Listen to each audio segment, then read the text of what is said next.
Bubba's been there since I was born. I was just a big 11-pound baby. I was massive. I was roly-poly. You could see all the dimples in my hands, and I was just a fatty, so everybody called me Bubba. I kind of grew up in Indiana. Home life was good. You know, my mom was always there. My dad died when I was 9, which got me into athletics and sports and things like that. Got me into wrestling, and I loved growing up in Indiana. It was a nice place, and then I moved to Virginia, where I started competing at a high level with a lot of better athletes. And I was one of the top recruits in the country. I decided to go on to Penn State on a full-ride scholarship. I wrestled there for 4 years. I was an All-American.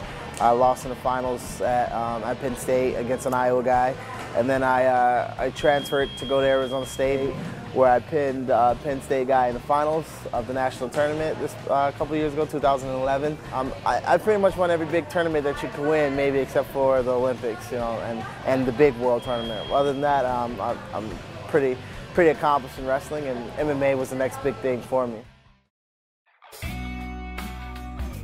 I got involved with MMA just recently after I graduated from my senior year at Arizona State.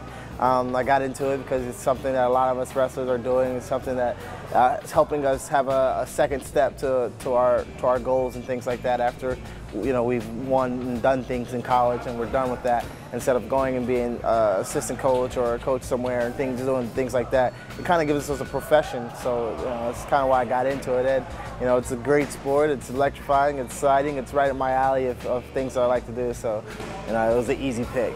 I like the transition. It goes well for my sport, for my original discipline, which is wrestling. And there's things that I still haven't got all the way yet, but I think my biggest accomplishment is not having a flawless record right now, and I think that's big in our sport. And the more you win, the better it looks for you, and the better it looks for your gym and things like that. So I'm real happy and real proud about that. So I'm gonna try to keep the goose egg in that losing column. So that's my plan. That's the game plan.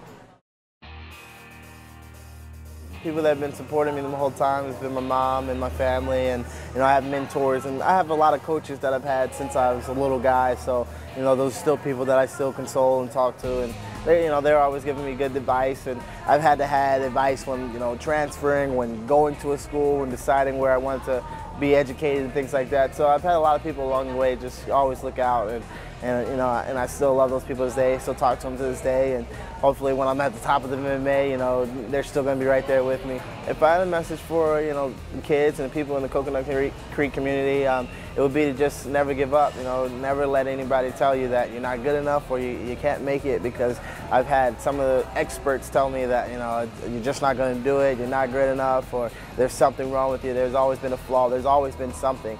And I've always told these kids at the end of my camps, I've always tell you, whether you're the smartest kid in the class, they're going to call you a nerd, or you're the dumbest kid in the class, they're going to call you a dummy, or something like of that nature. So no matter what you're doing, whether it's successful or it's not, they're going to have a name for you. So don't worry about what they're saying. Just keep going, keep doing what you're doing. Depend on the people that are around you that you love and that you trust in, and just never give up. Be relentless, and always be a survivor when you're going out there and competing, and just everyday day-to-day life.